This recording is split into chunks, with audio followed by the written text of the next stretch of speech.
Hello and welcome to the GSBC podcast, proudly brought to you by the Greater Springfield Chamber of Commerce. I'm your host, Matt Taylor-Farrington from Purple Bunny Marketing, and today I am joined by Marcia from Kickstart Your Wellness. Welcome. Thank you for coming along. Thanks, Matt. We're going to dive straight into things. So I guess let's kick things off with a bit about your story.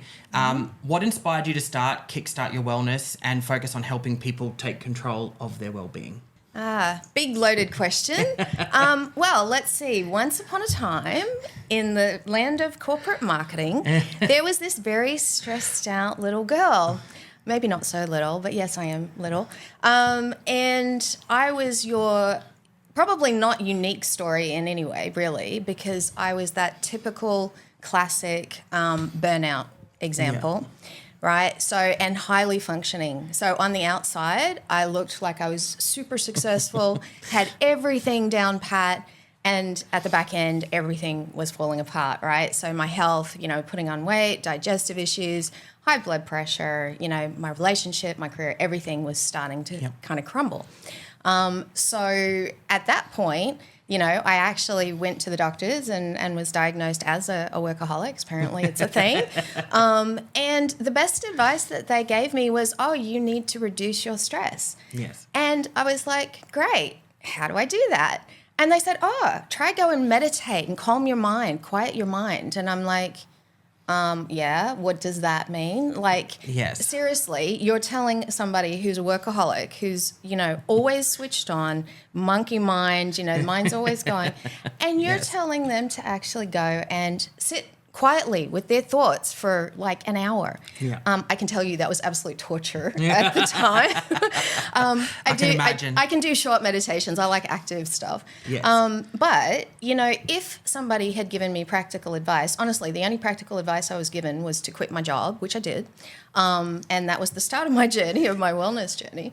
But if somebody had actually said to me, why don't you actually go and eat certain foods like kale? Do you like kale? No. Yeah, see, it's very very divisive. I love kale. But you can have spinach in my programs if you don't I don't like mind kale. Spinach. I can do spinach. Yeah. But if somebody had said to me, it's as simple as, why don't you go and have more blueberries? Why don't you eat more dark chocolate? I mean, who doesn't want more chocolate? Yes. If they'd given me practical tips about how to eat, like in terms of my nutrition, practical things like, did you know if you smell certain essential oils or certain plant aromas that instantly it can switch off your cortisol levels or lower your cortisol levels? Yeah. Practical tools. Yes. Nobody gave me any of that, right? Yeah. So I fumbled along for a few years trying to find my way, and then I figured out, all of these tools, this is part of my journey, and so really my inspiration is, like most of us that are entrepreneurs, my own story, but I don't want other people to have to go through what I did. If I can help other people with knowledge, education, and even preventing, people getting to burnout, I think, that's really my inspo. Yeah. So. Yeah, it is interesting when you go to different professions and you speak to different people, what they tell you, and it's like, that's not practical sometimes in the real world, unfortunately, especially when you're managing a career.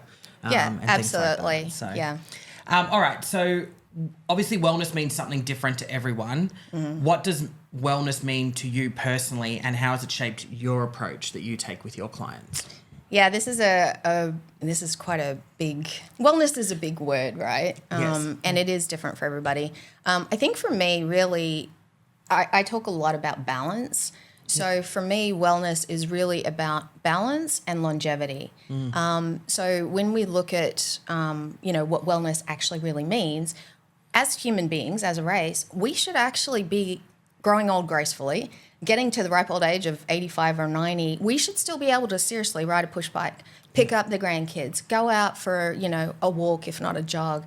Our bodies are designed to heal themselves. Yes. So the problem is that we don't give our bodies the tools and the balance in life that we need to be able to do that. So whilst our, when I talk about longevity, whilst our lifespans have increased, certainly, probably by 10, 15 years, our quality of life has decreased, at the end of that.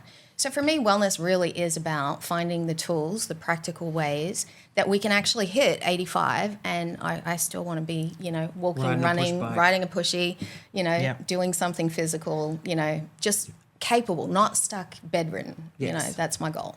Yeah, I think that's great because I think everyone, like you said, everyone has a different opinion on wellness. People sometimes associate weight loss with wellness and being thin and fit, and it's just like that's not necessarily what it means to each individual. So, all right. So your business offers tools and strategies and guidance for people of all stages of the wellness journey. What's one common challenge you see people facing, and how do you help them break through it? So I think the most common challenge these days, which leads into a few things, overwhelm, honestly. Yeah. I think our lives these days, we are always on. Like we've got our phones with us. I mean, this is the first time my phone's not like on my desk, but we have our devices with us. We're bombarded by social media, by ads, by, just everything in our environment. So we are completely overwhelmed, which then leads to stress and anxiety, which then leads to exhaustion. And the problem with overwhelm is that we don't make a decision. Like we have so much information. Like I say to my clients, stop using the internet, stop using Dr. Google or Dr. Chat these days. Yes. Don't rely on that because you're going to get so much conflicting information. So I think regardless of whether it's health related, business related, personal lifestyle, whatever, the amount of information and that overwhelm is literally causes us to not make decisions or to not know where to start. So I think in terms of how I help people overcome that is, basically making it easy for them and giving them a step-by-step plan of, okay, first we deal with this and then we deal with that. And it's got to be simple and it has to fit into our lifestyles. Yes. You're right. We're all in front of our devices 24/7.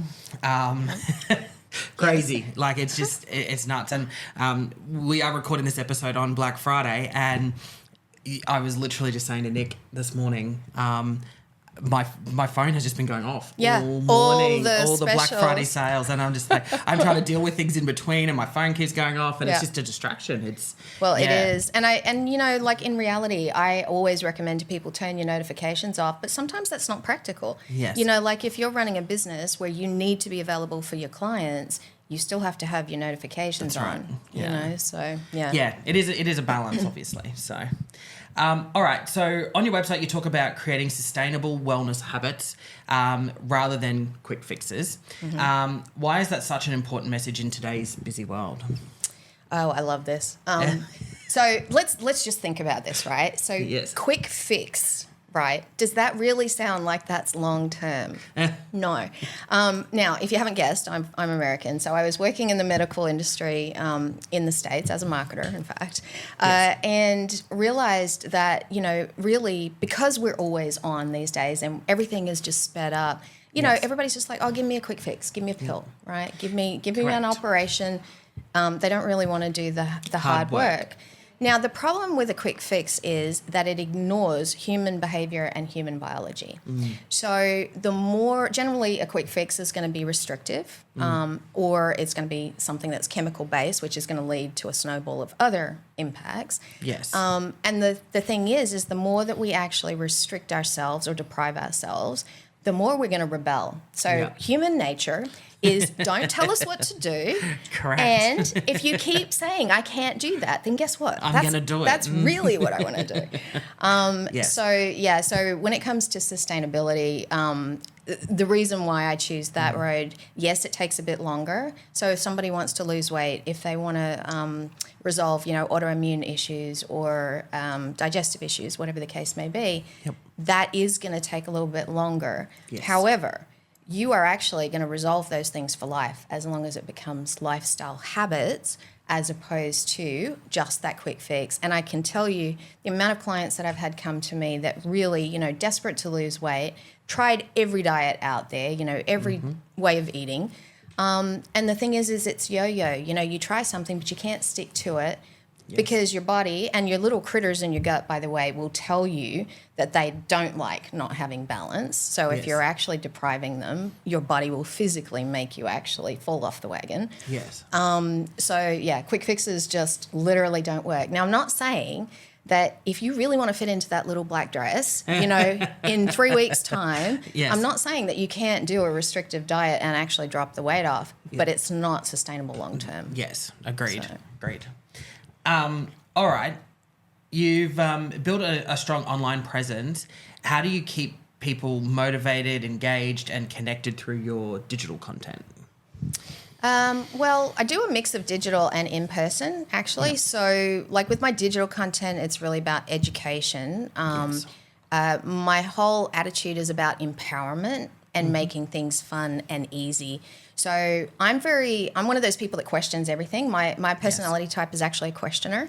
And it's like, if you can't tell me why I should be doing something, like how's that going to benefit me, I'm not going to do it. So I'm a bit of a rebel like that. But in terms of how I keep people motivated and engaged, I actually run a lot of live workshops, a lot of online programs, and obviously through my digital content as well. So I think it really is a mix about educating people, empowering them with practical tools, giving them hope. Like I have so many clients come to me that are, at their wits' end, like the doctors have said, oh, you just need to stop eating, to lose weight, or, you just can't do this for the rest of your life. So it is really about providing a glimpse of hope, really simple steps. I provide a lot of tools and resources for that. So like I've got a Healthy Plate membership, which is all about busy people, don't know these days really what is a balanced meal, what does nutrition look like. So, I can provide that in the way of meal plans and recipes and health challenges, things like that. The hands-on workshops, the programs, retreats, I run a lot. So it's really a whole combination of things, because some people really like online. But I find that when we actually run things in person, you get that energy and people learn from each other. That's the really cool thing. Like, I don't have to be the expert. We can learn from everybody else. That's right. So. Yeah, I agree. I think, just listen to what you're saying too before. I think nutrition is a big key for a lot of people. And I think we've just made everything so quick now with fast food. And especially for people like you and I, who are so busy in our day-to-day lives, it becomes a convenience, and then unfortunately it snowballs and we just start eating crap regularly. Well, and fun fact on that a lot of people don't know, so when I run my detox program, which I'm running one, I run them quarterly. What people don't really actually realize is that all of the chemicals that we put in and on our bodies, so cleaning products, facial products, hair care, foods, processed foods especially, all of that actually causes us to hold on to fat in our fat cells. So when you actually do any kind of restrictive diet, an elimination diet, whatever it is, of course you're going to shed weight, because after a week or so, your body's like, oh, you're not giving me all those chemicals anymore, all those bad things. I'm going to shed it off. So that's why that works. But a lot of people don't realize that all those processed foods, not only are they not good for you, in terms of the ingredients that they're using, but they're actually just not good for you, because there's lots of chemicals and things like that our bodies are not designed to metabolize. Nice. It's crazy, the world we live in now. Oh, I know. Get it back to basics, I say. All right. So what's one success story or transformation that has stayed with you, something that reminds you that you do what you do? I've got a few, but I think one, because it's backed by science, so I'm very much about finding the science behind things. I had a lady, postmenopausal woman, come to me, and she was really distraught. She jumped from doctor to doctor. She had thyroid issues, so overactive thyroid. And she jumped from doctor to doctor, and she couldn't lose weight. And she was like, what do I do? The last doctor just said, well, basically you just need to eat less. And when I looked at, her food diary, it wasn't like she was eating, really unhealthy. She was actually eating pretty well.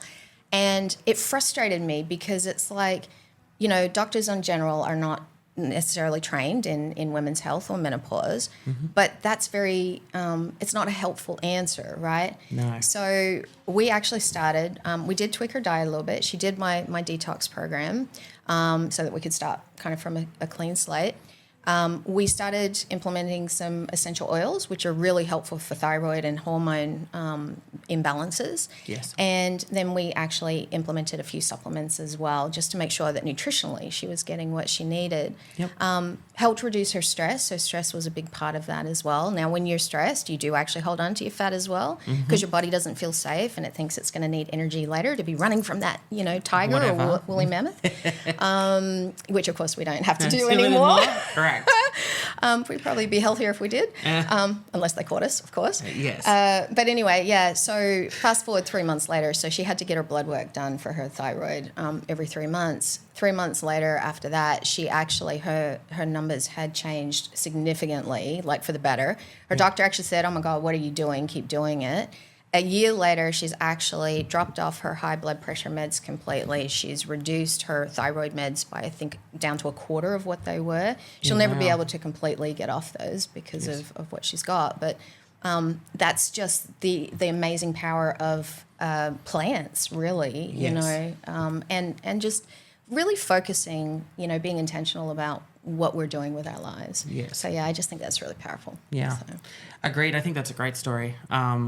I think it is important, like you said, we have access to all of these plants and all these things that have been developed over years that are there that we should be utilising, and instead we're taking the quick route all the time. Yeah. So, Yeah. all right. So I guess wellness in a community like Greater Springfield is becoming more and more important. How do you see your work contributing to a healthier, happier people here in Springfield? Well, I think that is the absolute key, actually, what you just said. So when you think about it, healthy people, healthy workplaces equals a healthy community. Yes. And, Springfield has a huge medical industry and growing in that space. But what I can do is help people from landing in that system before, they actually need to be there. Yes. So it's all about prevention. So what I do is run workshops here in Springfield. Based on different, health and wellness topics. I actually run them out of Liberty Women's Wellness Clinic. Yes. So, really it's about the education and giving people the tools to basically live their healthy lives and be able to fit in all of the things that they really want to fit in. Yes. Yes. We actually have an interview coming up with Liberty Women's fantastic. Wellness as well. So we'll be probably talking more about that in another episode. But, that's wonderful. And I think, the healthier people are, the happier you are generally, right? Yep. So, My tagline is be healthy, be happy. Yes. Wonderful. All right. So the next section we've introduced into the podcast is a quick fire section where we get to know you a little bit more and we ask you some questions. So morning ritual, meditation, movement, or coffee? First. Well, actually, I'm going to just because I'm a rebel, I'm kind of going to go outside that a little bit. So the first thing actually is lemon essential oil in water, because that actually kickstarts your digestive system and your bile system and all sorts of fun, cool things.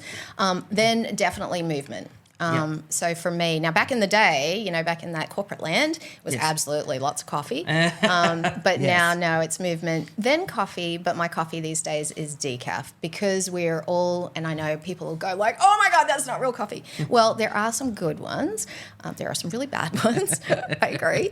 But the thing is like when we're actually overloaded and we're always on the go, our adrenals are already fatigued. Yes. So if we're then giving them stimulants in terms of V or coffee or caffeine or whatever drinks we have, sugar, that's actually, mentally it helps us, but physically, oh my God, it's really not helping your system, and it's gonna give you more fatigue. Yes, agreed. All right, your go-to wellness snack. Okay, well now, so I'm a cook, so I think it depends on if I want sweet or savory. So if I want sweet, I am known for my black bean brownies. So I am very much about having snacks that you enjoy that are not like dry rice crackers, unless they've got my hummus or something on them. Yeah. So I cook with essential oils. So my black bean brownies, whether it's wild orange or peppermint or cardamom or whatever flavor I decide. Or if I feel like savory, the simplest snack that I recommend to everybody, if you can eat nuts, is simply cut up some apples and then put some nut butter on top of it. I'm American. I love peanut butter. What can I say? Yeah. You could have just simple plain nuts, but the thing with that is a balanced meal. So when you combine fruit and protein, which is what nuts are, plus healthy fats, your body digests it differently, and you're actually getting more of the nutrients and more of the energy production that's going to give you. So that'd be my favourite. Can't say I've ever put peanut butter on a piece of fruit. But okay, sure. my challenge to you goes well with bananas as well. Yes. Oh, I could see that. Yeah, I guess. All right. One wellness myth you wish people would stop believing. Oh my God. Don't starve yourself. Like these people that are, counting calories, and, sometimes there's a place for that, if you're doing a particular bodybuilding and stuff like that. And that's the other way, in fact. But, being healthy doesn't have to be about suffering and deprivation. Seriously, none of my programs, I may eliminate some things from your diet, but I'm going to give you awesome things back. It is not about deprivation in any way, because your body is going to rebel, your mind's going to rebel. Yes. That's probably the one thing, that you don't have to suffer to be healthy. Yeah. And your favourite way to unwind at the end of the day? Okay, so baking is my happy place. So it's probably not what most people would go home and let's just bake a batch of cookies. No. Or black bean brownies or whatever the case may be. I actually had a baking business called Marcia's Munchies. So for me, baking is my passion. If it's not baking at the end of the day, and it's on a weekend, because I don't drink on weeknights, so I'm not your granola nutrition coach. It's the 80-20 rule. You got to live life and enjoy life. Probably be kicking back on my balcony, watching the sunset, having a drink, whether it's a mocktail or a cocktail, whichever one I choose. But yeah, probably just kicking back and relaxing with my hubby. Yeah, nice. And lastly, if you had to pick one word for 2025, what would it be? Well, my word for 2025 was intentional. It has been. I've been intentional about what I've chosen to do this year, and my intention was to become more visible and to be able to help more people. So I think I'm definitely on the track to doing that. Agreed. And to wrap things up, what's next for Kickstart Your Wellness? Is there any exciting programs, plans, or new directions on the horizon? Yeah, there's a couple things actually. Cooking is going to play a much bigger part next year in what I'm doing. Yep. So I already run at least one cooking class a year. So next year there's going to be a lot more cooking classes, and I do cook with essential oils. So it's all about making things easy and, as health boosting as what we can. Yep. That might also factor into corporate wellness programs. So, team bonding with cooking. Definitely going to be focusing more on helping busy business owners, being one myself. I know the challenges, but being able to help them actually boost their health, because, when we get busy, health is seriously one of the bottom things that we focus on. But it's quite dumb, because when you think about it's most important. It is absolutely the most important part of your business. If you lose your health, you lose your business. Correct. It's as simple as that. Very much looking forward to partnering with the Chamber, actually, to run some wellness workshops. Those will be coming up in the new year. Yep. And I do have a couple of programs that will be kicking off, like my normal detox program, depending on when this airs. Find the next one. We can put the link, I guess, in the notes. Yeah. And some retreats. I'm actually running more retreats next year. So I co-host retreats with Kerry Spayers. I think you know her from Life Choices Coaching. Yes. We're going to be running more retreats next year, because they've been so popular and women only. Sorry, but they actually they really help women just kind of get more grounded and just give them some them time. Yeah, wonderful. All right. Well, thank you for coming in and having a chat to us on this episode. We appreciate it. And thank you for tuning in to the latest episode of the GSBC podcast. Make sure that you like and follow on all of the links below, and we'll catch you on the next episode.